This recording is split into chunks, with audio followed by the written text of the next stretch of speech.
Good morning, friends. It is June 5th and it's Friday. Yay! Today we're going to talk about using two hands for tasks. At home, you use two hands for tasks for a lot of things. At school, we do two focused activities. One is cutting, which is holding your paper with your non-dominant hand, and holding scissors with your dominant hand. And it's also supporting your paper with your non-dominant hand as you color with your dominant hand. Those things we practice a lot at school to try to teach your child how to use two hands, but we also do a lot of preparatory activities such as having a bowl and stirring. Holding the bowl with one hand is one source of strength, and holding the spoon with another is another source of strength. So, but both hands are actively doing something, and that is what we're working on. When we do something like making a crack, that we would have to stir and hold the bowl. Then there's other things like carrying a container. I do this with your kids. Usually from the classroom, I'll show up with a container and I find ones that have nice little places to hold so that they can hold something. And I usually put something in it that's a little bit heavy so they have to build up shoulder and arm strength while their hands are working. And if they get tired, I usually have one of my own.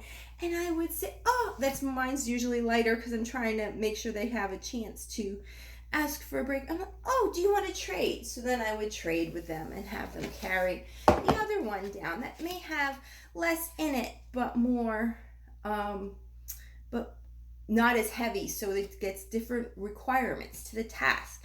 Now, a lot of times the kids will stop and they might tap it or they might do something with it. Sometimes they may drop everything that's in it. And we don't get upset because mistakes just happen. And sometimes that happens. We drop things and we have to pick it up. Lots of times that actually at school ends up being this kind of nice interaction between some really courteous peer in the hallway who wants to help out, and they help us do it, and then we practice saying thank you and all that stuff. I'm going to talk about a couple others two-handed tasks that you're probably working on at home.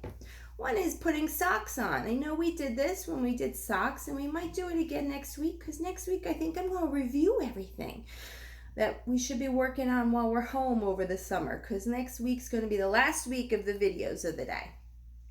So we're going to put your sock on. You're going to hold it open with two hands. This is a challenge for most of the kids, holding it open with one hand and then the other to get it on. So then you have the open hole. Then you need to put it over your foot. So it's not just coordinating the two hands to open, but it is also coordinating the foot to push it in. And then you push it in. Just to show you again, I have a sock.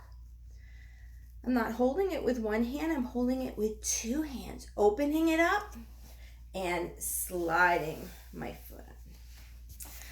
Similarly, I'm going to tuck these in so you can see what I'm doing.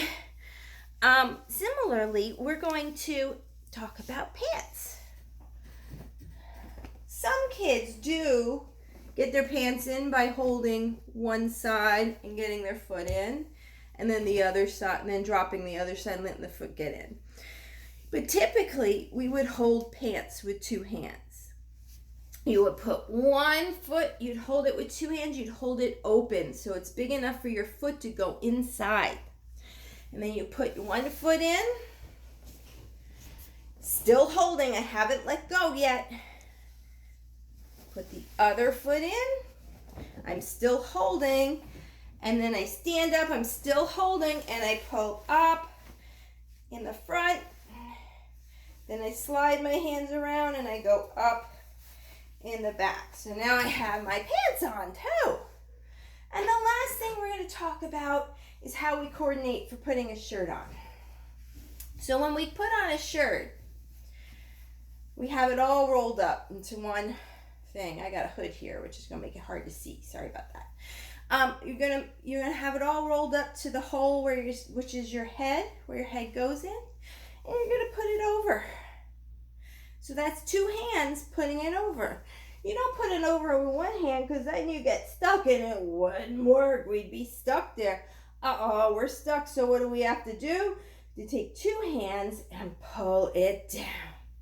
And then you have to get one hand in. Oh, but it's not working because I'm not holding my sweatshirt. So I'm going to hold it down here so I can push that one arm in. And then now I need to open this area up so I can get my other hand in.